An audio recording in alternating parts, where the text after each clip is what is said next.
ॐ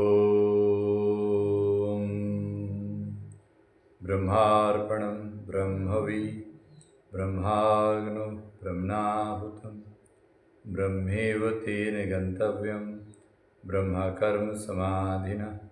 ओम शांति शांति शांति। अभी जो मानव समाज की जो स्थिति है उसमें कह सकते हैं 90% मनुष्य पशु वृत्ति में जी रहा है। आहार निद्रा भय मैथुनंच सामान्य में तत्पशु विनारणम धर्मो ही तेषां दिग् विशेषो धर्मिणीना पशु समाना। Food, sleep, fear and sex. Food, sleep, fear and sex means food, fear, sleep and sex. ये पशु वृत्ति है। आहार निद्रा भय मैथुन are the four propensities of the animals. Humans are those who can command them and channelize them towards the higher consciousness. आप दर्शन करने क्यों जा रहे हैं? ये हम आज की युवा अभी डिस्को और डीजे में बोलबम करते हैं और रास्ते भर वो भगवान की भक्ति में क्या रहते हैं कि वो क्या करते हैं, ठीक है, लेकिन उतने समय के लिए दारू नहीं पीते। तो अभी जो है नवरात्र करते हैं, 9 दिन तक वो एकदम बिल्कुल सात्विक रहते हैं, प्याज लहसुन तो नहीं खाते, सावन में भी नहीं खाते और नवरात्र में भी नहीं खाते। लेकिन जैसे 9 दिन ख़त्म हुआ 10वें दिन से शुरू। तो ये जो है भोग, इस भोग का जो योग है वह यह है कि हम जीवन के आनंद जो है, जीवानंद है, आयुर योगा फॉर वेलनेस, मतलब जीवन के आनंद को हमारे आचार्यगण, हमारे शिक्षक, हमारे माता पिता भी मजबूर हैं। आपकी हम जो जनरेशन्स की बात नहीं हो रही, वह जनरेशन जो अभी युवा है, हम लोग के बाद वाला जो जनरेशन है। अभी देखिए युवा यहाँ पर अगर कोई हैं, अगर आए भी हैं तो यहाँ आते नहीं, जल्दी आते नहीं। और लेकिन कुछ लोग हैं जो देशभक्त हैं, भारतीय संस्कृति और संस्कार से जुड़े हैं। जैसे अभी वो फैमिली गए, अंकुर जी और उनकी पत्नी और उनका बच्चा छोटा, वो यहाँ आ रहे थे इस प्रोग्राम सत्संग में। तो हमारी जो आज की जो मनुष्य की जो स्थिति है, उस स्थिति के लिए हम लोग को ब्लेम नहीं करना है कि हम लोग ये आज की शिक्षा व्यवस्था की गड़बड़ी है, आज को सरकार ठीक नहीं है तो भ्रष्ट है, इसको ब्लेम करने से कुछ नहीं मिलेगा। बहुत सारे लोग कंप्लेन करते रहते हैं, बहुत सारे लोग प्रधानमंत्री को भी कंप्लेन करेंगे तो मोदी जी ऐसे हैं तो वैसे हैं। तो ये कोई भी भगत सिंह नहीं बनेगा, कोई सुभाष चंद्र बोस नहीं बनेगा, वो पड़ोसी बन जाए तो बहुत बढ़िया। लेकिन हमारा बेटा, जब मैं घर से निकला, संन्यास लिया, तो मैं 10 साल बाद मैं घर पहुंचा। 10 साल तक तो घर से संपर्क नहीं था, तो मैं भगवे वस्त्र में था। माँ से मिला तो माँ ने बोला कि क्यों छोड़ के चला गया। हमने बोला भगवान कृष्ण की इतनी मैंने देखा माँ को कृष्ण भगवान की पूजा करते हुए बचपन से, और हमने बोला कि भगवान मैं कहाँ गया, भगवान कृष्ण आए थे, आपको पता नहीं चला? आप ज़रा पूछो, वही लेकर गए मुझे। तो ये कहानी ऐसी हर साथ होती है। आदि गुरु शंकराचार्य जब समाज के लिए आए और उन्होंने समाज में देना था कुछ, और उनके टाइम में आने के पहले तक में जो भारत की जो स्थिति थी, वह ब्रह्म ज्ञान की जो उन्होंने पूरी जो व्यवस्था बनाई, जो आज तक समझाने के लिए अभी भी आदि शंकराचार्य के जो शंकर भाष्य हैं, जो अद्वैत वेदांत की जो परिभाषा वेद और उपनिषद की है, उसको समझाने वाले लोग भी अभी आचार्य कम हैं, जो आदि शंकराचार्य ने जो समझाया। मैं दुख के साथ कहता हूँ कि शंकराचार्य मठ के जो शंकराचार्य लोग भी हैं वो भी समझा नहीं पा रहे जो उन्होंने समझाया। लेकिन कुछ लोग लिए हैं उस बीड़ा को और पढ़ा रहे हैं, वर्ल्ड वाइड ग्लोबली पढ़ा रहे हैं, या इसीलिए क्योंकि धर्म की जो स्थापना है, धर्म की जो रक्षा है, जतो धर्मः ततो इष्टा, जतो इष्टा ततो जय। तो इसके लिए आज हमें काम ये करना है कि सबसे पहला जो हमारी शरीर है, आत्मनम रथिनम विधि शरीरम रत्मेव तो बुद्धिन तो सारथि विधि मन प्रग्रमेव। हमारी शरीर जो पंचमहाभूत से बनी है, इस पंचमहाभूत शरीर की हमें को मंदिर बनाने की आवश्यकता है। अब देखिए एक बहुत बड़ी मज़ेदार बात है कि मैं जो तीर्थ की बात किया, इदम तीर्थम भ्रमंती ताम साजन आत्म तीर्थम ना जानती कथम मोक्ष वर्णने। आपने जो दर्शन किया वो आपकी आत्मा का दर्शन किया, ये वेद कह रहा है। तीर्थ इधर भी है, तीर्थ इधर भी है, आत्मा के तीर्थ में ही दर्शन होता है वहाँ जाने के बाद। नहीं तो पंडित जी तो जो पूजा कराते हैं वह तीर्थ में, उनको तो रोज़ दर्शन होता है लेकिन उनको कोई आनंद नहीं आता है। जो अनुभूति हमें होता है, आप कहीं भी जाओ, तिरुपति बालाजी जाओ, वैष्णव देवी जाओ, इधर कहीं भी जाओ, किसी भी तीर्थ में जाओ, आप वहाँ के पंडितों को देखोगे तो उनको आनंद नहीं आता है। उनकी दक्षिणा पे उनको आनंद आ सकता है, हाँ, लेकिन उनको वो तो आनंद नहीं हुआ, वह सुख, इंद्रिय सुख। और हम आनंद लेते हैं, आनंद में हम कष्ट में। आप देखिए, आप बोल रहे हैं कि हम पानी भी नहीं पीते हैं और हम बिना पानी पिए हम चले रहते, चरे हुए थे चला, जीवा पीछे रह गए और आप पहुंच गए, क्योंकि वहाँ आप शरीर नहीं है, आप आत्मा है। आपकी आत्मा आपके शरीर को चला रही है।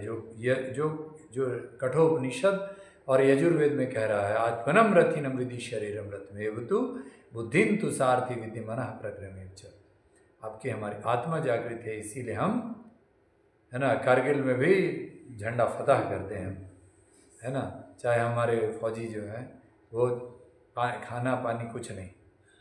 तो यह जो शक्ति है, यही शक्ति है शिव शक्त्यात्मकम ब्रह्मा शक्ति सशिव शक्ति तयो सिद्धि संचरे प्रति संचरे च। शिव और शक्ति ब्रह्म है और उस ब्रह्म भाव के साथ हमारा जीवन है।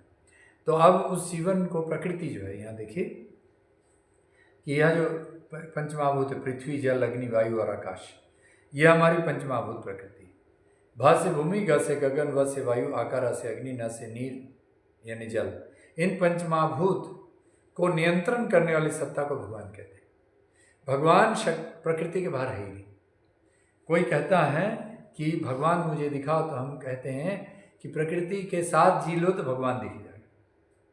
प्रकृति की रक्षा कर लो, पेड़ पौधे पशु पक्षी जल जंगल जमीन सबकी रक्षा कर लो। ये रे नर तू मानुष हो जा रे, पशु पक्षी अभय मिलेंगे, जड़ जंगल निर्भय होंगे। रे नर तू मानुष हो जा रे, मनुष्य बन जाए। तो मनुष्य आज इस संसार में जो कुछ भी आज विध्वंस हो रहा है, डेवलपमेंट के नाम पे, विकास के नाम पे, आप प्रकृति का विध्वंस करके, आप पेड़ काट करके, खेती खत्म करके आप बड़ी बड़ी बिल्डिंगें बना रहे हैं। आप ये बताइए कि जो बिल्डर्स आप पेड़ काट के बिल्डिंगें बनाते हैं, वहाँ पे कुछ पेड़ लगा देते हैं, क्या वो 30 साल का जो वृक्ष या उससे भी ज़्यादा वर्षों का जो वृक्ष जो आपको जो ऑक्सीजन दे रहा है, जो फल दे रहा है, जो पक्षियों जो के द्वारा और पशुओं के द्वारा जो पर्यावरण का संतुलन बना रहा है, उसको यह बिल्डर्स ला सकते हैं वापस। तो माँ प्रकृति के साथ जो आज दोहन हुआ है in the name of real estate, यह बहुत ही पाप हुआ, बहुत बड़ा। और इसके लिए बहुत एक उदाहरण जीता जाता तो चाइना में है ही। ये चाइना के रियल इस्टेट तो कोलैप्स कर गई, लेकिन चाइना में मेहनती लोग हैं, इसीलिए वो कुछ और करके वो चाइना को प्रोडक्शंस में आगे ले जाते हैं, और आगे ले जा करके वो पूरे जो यूरोपियन कंट्रीज़ है वहाँ पर उनका मार्केट है। भारत भी हमारा मार्केट है। कहते हैं भले कि हम चाइना का सामान इस्तेमाल नहीं करेंगे देशभक्ति, लेकिन सरकार ही उनको अलाउ करती है। बिना आपके WTO के ट्रीटी के कोई सामान देश में कैसे आ सकता है। तो इसीलिए आज यह बड़ी विडंबना है कि आखिर देश को बनाए कैसे, भारत को भारत कैसे बनाए। तो इसीलिए उसको अगर बनाना है तो पहला 5 स्तर पे हमको काम करना है। मैं यानी मैं आत्मा हूँ, और मैं आत्मा शरीर में, परिवार में, समाज में और प्रकृति में एक साथ रहता हूँ। इसको इन 5 जगहों पे, मैं शरीर में, परिवार में, समाज में, प्रकृति में और इस पूरे विश्व ब्रह्मांड में जहाँ मैं रह रहा हूँ, यहाँ पर मैं इस अस्तित्व की रक्षा करने के लिए सह अस्तित्व में जीता हूँ। तब जा कर के इस व्यवस्था को बनाया जा सकता है, यानी अद्वैत वेदांत की स्थिति के साथ जीना है। तो अब इसके लिए हमें आज इस उम्र में भी मैं निवेदन करता हूँ आप सबों से, जो आप लोगों की ये जो उम्र है कि 60+ से लेकर के 70-80 में, आज आपको भगवान ने जितनी शक्ति दिया है, उसके अनुसार आप सिर्फ एक काम कर दें, सांस लंबा लें और धीरे धीरे छोड़ें, तो आपकी सांस फिक्स है। सांस आपको मान लीजिए कुछ कुछ अरब सांस आपको भगवान ने दिया कि इतने सांस आपको लेना है, तो आप अगर अभी सांस लेते हैं 20 सेकंड में, 10 सेकंड लेना 10 सेकंड छोड़ना, कुछ लोग 20 सेकंड में भी नहीं लेते, 5 सेकंड में लेना 5 सेकंड में छोड़ना, कुछ लोग उससे भी शॉर्ट ब्रेथ होता है जिनका सांस फूलने लगता है, चल रहे। तो जो सांस और लंबा कर लें, आप जितना लंबा करें, आप आइए एक ऐसे करके जरा सांस लीजिए सभी लोग,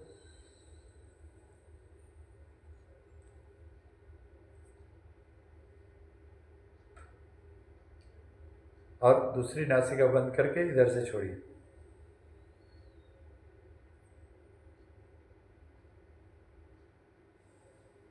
फिर लीजिए उस नासिका से जिससे छोड़े,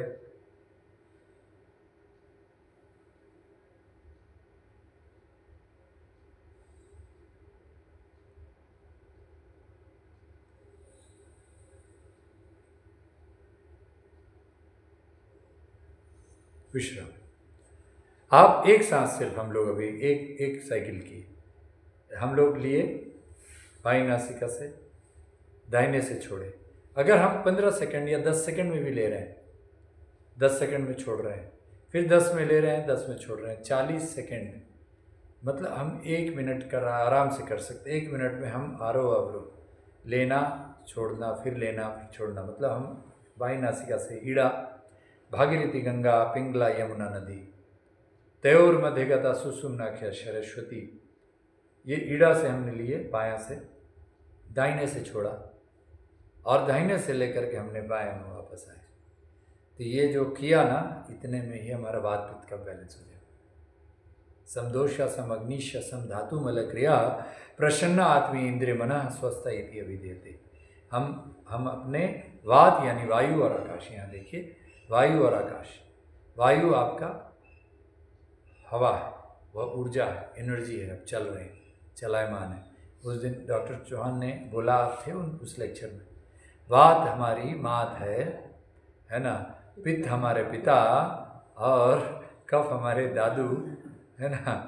फिर तो ऐसे ये जो बात है कि वात यानी माता, माता क्या है, चलते रहती है, पूरी जीवन चलती है, पूरी जीवन चलाती पूरे परिवार को चलाती है, और वो घर खाना खिलाना, सामान लाना, बनाना, देना, चलते रहती चरवेती आखिरी सांस तक। और पिता, हाँ, और पिता क्या है, पिता भी चलते हैं, लेकिन पिता अग्नि है, वह ऊर्जा देते हैं, लाते हैं, ऊर्जा लाना, कहीं से लाना, ऊर्जा देना। यह ऊर्जा देने का काम, यह जो कार्यक्रम है जिसमें आप अर्थ है, परमार्थ है, सब कुछ है, धर्म अर्थ काम मोक्ष 4 पुरुषार्थ का काम वो करते हैं, और सबको फिर उसके बाद बैलेंस करते हैं कफ, यानी दादाजी। दादा क्या करते हैं, वो 3 पीढ़ियों को बैलेंस करते हैं। हमारा आज परिवार जो है वो नहीं है, परिवार में 3 पीढ़ी कम से कम चाहिए। आप लोग अपने पोते पोती के साथ रहते हैं, कौन कौन रहते हैं? आप रहते हैं पोता पोती के साथ? पोता पोती रहते हैं ना, हाँ, तो आप परिवार में रहते हैं। जो पति पत्नी है ना, दुर्भाग्य से मैं भी वैसा ही हूँ, अपने माता पिता, मतलब पति पत्नी, माता पिता और उनके बच्चे, यानी दादा दादी, पति पत्नी और बच्चे, पोता पोती, ये 3 जनरेशन अगर एक साथ रहता है तो परिवार होता है, नहीं तो परिवार नहीं। अब यह है परिवार, और फिर उसके बाद अगर जॉइंट फैमिली हो जाए तो और बढ़िया परिवार, जहाँ भाई बहन सब, मतलब भाई बहन अगर दूसरे घर में चली गई तो भाई सब भाई एक साथ रहते हैं। हमारा देश में कहते हैं वसुधैव कुटुंबकम। क्या वसुधैव कुटुंबकम यह हो सकता है कि हम लोग पूरे विश्व को परिवार बना सकते हैं? ये या तो भगवान कृष्ण गलत है या हम लोग नहीं समझ रहे कि कैसे होगा। तो ये यहाँ से शुरू होगा, और इस 2 मिनट में एंड करता हूँ कि वसुधैव कुटुंबकम जरूर हम लोग बना सकते हैं। इस पर हम एक कविता भी आपको आगे बाद में सुनाएंगे कि वसुधैव कुटुंबकम हम तब जरूर बना सकते हैं अगर हम पहले अपने कुटुंब को बना लें, अपने भाई बहन में झगड़ा ना करें, हम अपने समाज को जोड़ लें। समाज का मतलब हिंदू मुस्लिम सिख ईसाई नहीं, सब बराबर है। जो हम भारत अभी आए, मनुष्य तो मनुष्य, सनातन है, सभी सनातन है, सभी सनातन हैं। जो आज 1400 वर्ष पूर्व कोई इस्लाम आ गया या 2000 वर्ष पूर्व क्रिश्चियनिटी आ गया, लेकिन सब सनातन है, यानी जिसका अंत नहीं, आदि नहीं, सब कुछ एक है। तो यह समाज का निर्माण करना है। उसके लिए सबसे पहला काम है शरीर को हम लोग स्वस्थ बनाना है, वात पित्त कफ को बैलेंस करना है, और वात पित्त कफ को बैलेंस करके हमको अब प्रकृति की रक्षा करनी है। क्योंकि देखिए, आप और हम हवा धूप पानी से ही बात ठीक कर सकते हैं। हमको आयुर्वेद बहुत सिंपल परिभाषा है। आयुर्वेद का परिभाषा है आयु का वेद, जीवन का वेद। तो जीवन का वेद, जीवन का ज्ञान ये आयुर्वेद है। और जीवन हमारी इस प्रकृति के साथ है, पंचमहाभूत के साथ है। अगर हवा ठीक नहीं मिलेगा, आप एयर कंडीशन में रहेंगे तो नहीं रह सकते। अगर आपको पानी ठीक नहीं मिलेगा, आप आरओ का पानी पिएंगे और उसमें आप उसको मिनरल्स डालना नहीं जानते कि कैसे आप कैलेब्रा या तुलसी पत्ते ये सब मिला के उसमें उसे अल्कलाइन बना सकते हैं। हम एसिड वाली पानी पिएंगे, केमिकल वाला खाना खाएंगे तो नहीं हो सकता। इसीलिए वापस हमें प्रकृति को बचाना होगा। और उस प्रकृति को बचाने के लिए हम लोगों को फिर से वापस गुरुकुल शिक्षा पद्धति लानी होगी और हम लोगों को इसके लिए काम करना होगा। गौ आधारित अर्थव्यवस्था लानी होगी फिर से, और वह करके अर्थव्यवस्था में परिवर्तन वहाँ गांव में अस्मिन् ग्रामे विश्वम परिपुष्ट दर्शन उसको स्थापित करना। यही है वसुधैव कुटुंबकम का सार, जिसमें कि शरीर की रक्षा बिना प्रकृति की रक्षा की नहीं हो सकती, समाज की रक्षा बिना प्रकृति की रक्षा की नहीं हो सकती। ओम शांति। हाथ जोड़े।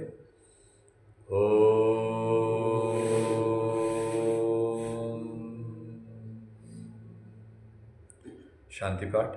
सर्वे भवन्तु सुखिनः, सर्वे सन्तु निरामयाः, सर्वे भद्राणि पश्यन्तु, मा कश्चित् दुःखभाग् भवेत्। ओम शांति शांति शांति। हरि ओम। राधे श्याम। हरे कृष्णा। जय श्री राम। हर हर महादेव। बाबा नाम केवलम। जय हो। धन्यवाद।